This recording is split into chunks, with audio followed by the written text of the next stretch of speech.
Hey, what's up? It's your boy 24/7 here with 24/7 Fusion Media. And I know it's been a minute since I've done any kind of unboxings or shown any kind of comic books or anything that I've gotten. So I figured I would go ahead and show y'all what I've been collecting here as of late. So let's start with this small box right here. All right, let's see what we have. And these are some of the books that I've picked up, and we'll get a chance to kind of look through them. So this is Wonder Woman issue 800, and I haven't read it yet, but this is the first appearance of Wonder Woman's daughter, Trinity. So I figured, well, why not, right? So I got me a minty Wonder Woman issue 800. And yeah, it's cool. So I have to read it to see what it's about. Know nothing about the story, what's going on. But I figured, love Wonder Woman. Let me give her daughter a try. So here we go. Then I got Wonder Woman issue number 1. And I haven't read that yet, but I will here soon. And I figured, well, let me go ahead and get it, since I was picking up 800. Might as well pick up issue number 1.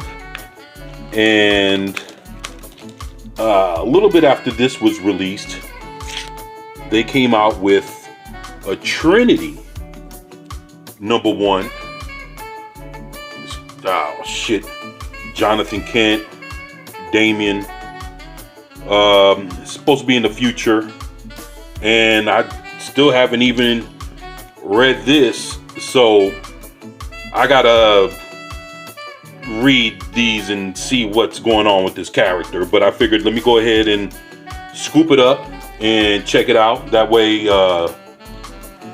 I can go ahead and give a thorough analysis on this character here in the near future. Then here, picked up a reprint. Since you guys follow the channel, I'm a huge Captain Marvel fan, the original Captain Marvel. And I seen this and I was like, okay, this is the first appearance of Captain Marvel, Billy Batson. So I seen this. This is a reprint. But since I am collecting original Captain Marvel and original Wiz comics, I said, yeah, let me go ahead and get this reprint. And hopefully I can replace it with the real McCoy one day. One day, right? We can all wish, huh? So, yeah, scooped this up. Thought it was pretty cool. And then, when I was scooping this up, I seen this and I was like, oh shit. And I do have a Marvel Family comic book that's in pristine condition. And I've unboxed it and showed it off on this channel before. But to get a reprint, again, of Marvel Family comics from Fawcett magazine, issue number 1. And this is actually the first appearance of Black Adam. And then this is the only appearance that he's ever made. And that was in Fawcett Comics.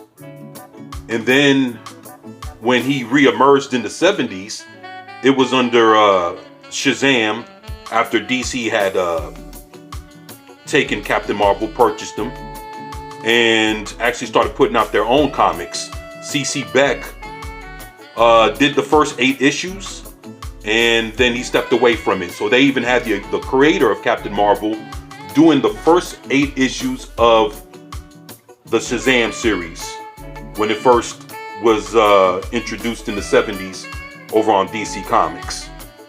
So by issue 28, they came with Black Adam again, and That was to be his second appearance, and that was Shazam issue number 28. I do have the issue, worth about, man, you could see it anywhere between $150 to maybe $300-400, and if it's slabbed, then it's going to cost even more.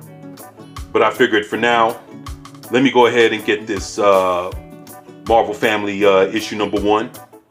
So yeah, then here we have a foil cover Teen Titans issue number 1. Look at that. That's just beautiful. And I know, like, I already own the original of this, autographed by George Perez. But I figured, you know what? As beautiful as this thing is, let me go ahead and get a copy. So this is definitely going in my new Teen Titans collection. Definitely, I definitely own every issue. So it's crazy because issue number 2 introduces Deathstroke, the Terminator. Yup. So it's a very, very cool book. Foil covers, fucking beautiful. So if you guys are Teen Titan fans, then I suggest you scoop this up. Yeah. All right. So let's see what we have next. All right. Now we have this. Let's see. All right. Let's see what we got here. We got a whole stack of stuff here. All right, let's see where we're gonna start at. All right, this is the Justice Society of America, issue number 8. Now they have a series going on here. It's 12 issues done by Jeff Johns, and this is issue number 8. Issue number 9 just dropped, or it's going to drop here. I think it's already dropped. And this was, you know, I'll even show both of these. These are both the same book, but this is one cover. This is a variant here, and this one's beautiful. Now this is a Red Lantern, basically a red version of Jade is how I'm looking at this. And she's a pissed off Red Lantern, which is now an enemy of the Justice Society of America.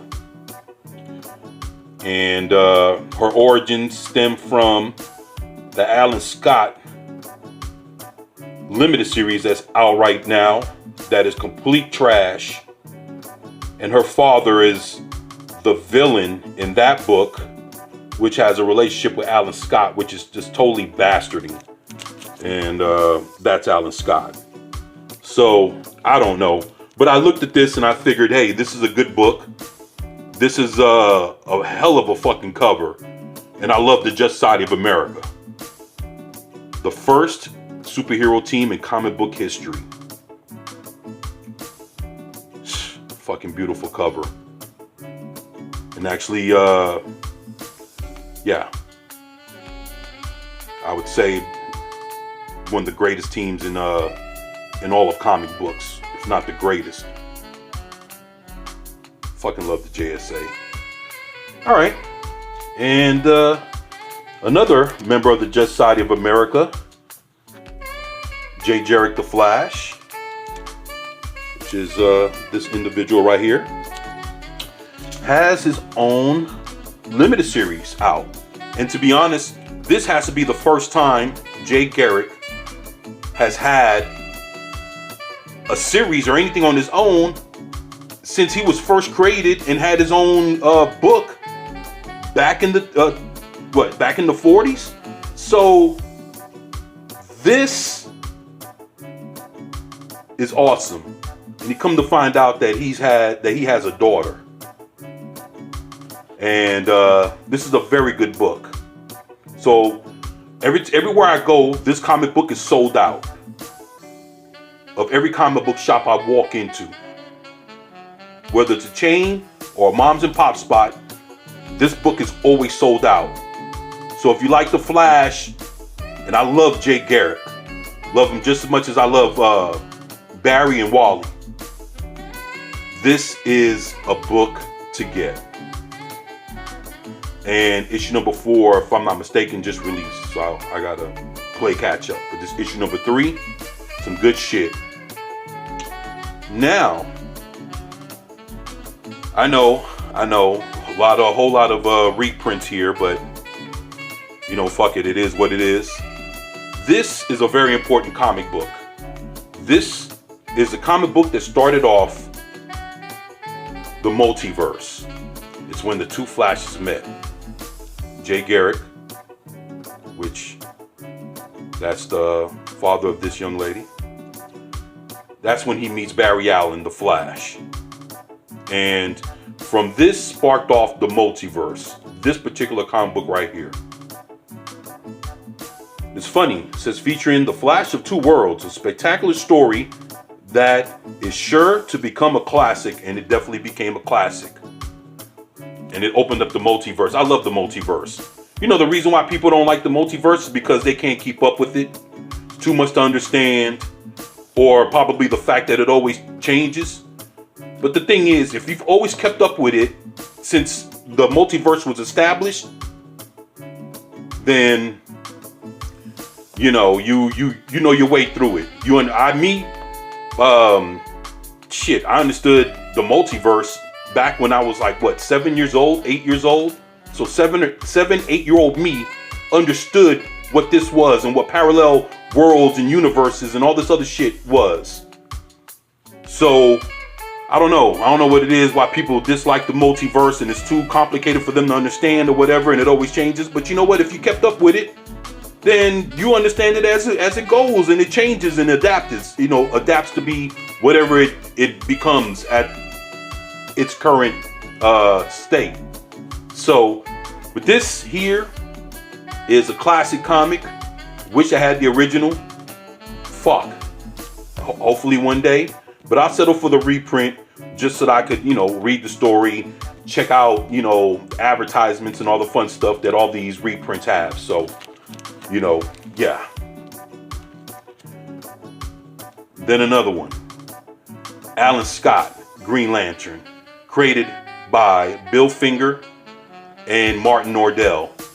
And I actually, if you guys ever checked out any of my unboxings or anything like that, I have about 6, maybe 7 comic books autographed by Martin Nordell. Even to where, on one of them, on a 0 Hour cover, Martin Nordell drew the logo of the original Green Lantern right in the middle of the comic book. And this is the first appearance of Alan Scott in All American Comics issue number 16. Now, I love Alan Scott, the first and the original Green Lantern. And I hate what DC has done to him. They're trying to, they're bastardizing his character. And I know Bill Finger and Martin Nordell are rolling in their graves behind what they're doing to this character right now. But I do love the original Green Lantern. I don't support what they're doing, and I don't buy these new comics. But the old shits, like old Just Society of Americas, anything with him in it, I'd get it. But his solo shit that's out right now, fuck no, I would never get it. Now, this was a hard cookie to find. I had to go all the way out to Baytown, randomly run up on a comic book store, which is called NICO'S. NICO'S is a cool dude. So if you guys are ever in Baytown, Texas, and you're looking for a comic book store, go to NICO'S. Look him up. He's a great guy. Very cool. I enjoyed meeting him, talking with him for a little bit. Very helpful. And actually, I'm probably gonna try to get a pull list with him. And he told me that all the way from Baytown, if need be, he'll just ship all my books to me, every month or every week or however which way I want to do it. So, you know, big ups to Nico out there in Baytown, Texas, running NICO'S. Check him out. He's a great guy, and he has a great store. And out of all the comic book stores I went to for the last 2-3 months, they've all been sold out of Cobra Commander. I go into NICO'S and I find Cobra Commander #1, first print. It's like, shit, got this.